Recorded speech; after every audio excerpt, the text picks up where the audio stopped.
RTI कार्यकर्ताओं पर हमले और उनकी सुरक्षा का मुद्दा वास्तव में भारत में काफी गंभीर बनता जा रहा है। Commonwealth human rights initiative (CHRI) और अन्य मानवाधिकार संगठनों की रिपोर्टों ने इस पर बार बार ध्यान दिलाया है। मैं आपको कर्नाटक, महाराष्ट्र, राजस्थान और ओडिशा में आरटीआई एक्टिविस्ट्स पर हमलों से जुड़ी पूरी जानकारी क्रमवार और सरल भाषा में समझा रहा हूं।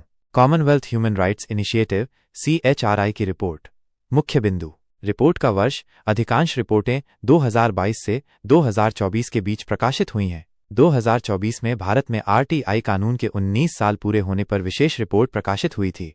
रिपोर्ट का नाम RTI anniversary, multiple barriers to right to information persist in India. अन्य स्रोत: सतर्क नागरिक संगठन, CHRI, फैक्ट चेकर, NCPRI। मुख्य निष्कर्ष।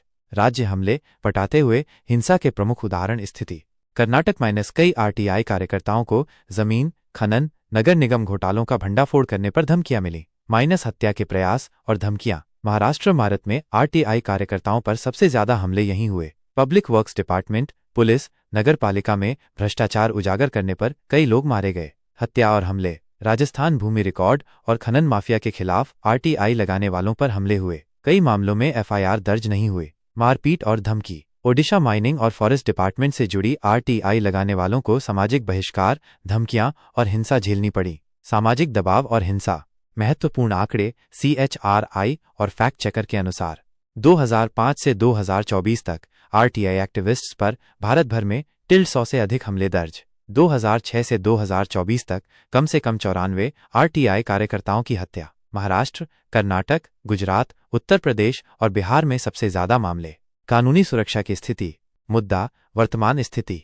आरटीआई एक्ट में कार्यकर्ताओं की सुरक्षा का कोई अलग प्रावधान - आरटीआई एक्ट 2005 में कार्यकर्ताओं के लिए कोई विशेष सुरक्षा प्रावधान नहीं है। सुप्रीम कोर्ट के निर्देश - सुप्रीम कोर्ट ने 2019 के अंजलि भारद्वाज केस में कहा था कि सरकार को आरटीआई एक्टिविस्ट्स की सुरक्षा के लिए प्रभावी कदम उठाने चाहिए। राज्यों द्वारा सुरक्षा योजना। ज्यादातर राज्यों ने अब तक कोई ठोस योजना लागू नहीं की है। महाराष्ट्र में कुछ पुलिस सुरक्षा दी गई, लेकिन वो भी सीमित है। प्रमुख उदाहरण। Case study.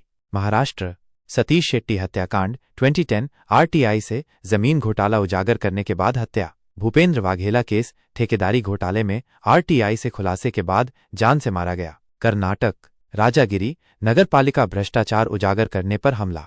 राजस्थान: अलवर, भूमि विवाद में आरटीआई लगाने वाले कार्यकर्ता पर हथियार से हमला। ओडिशा: कोरापुट जिला, वन विभाग से खनन का डेटा मांगने पर सामाजिक बहिष्कार और धमकियां। CHRI की सिफारिशें। 1. विसल ब्लोअर प्रोटेक्शन एक्ट 2014 को लागू किया जाए।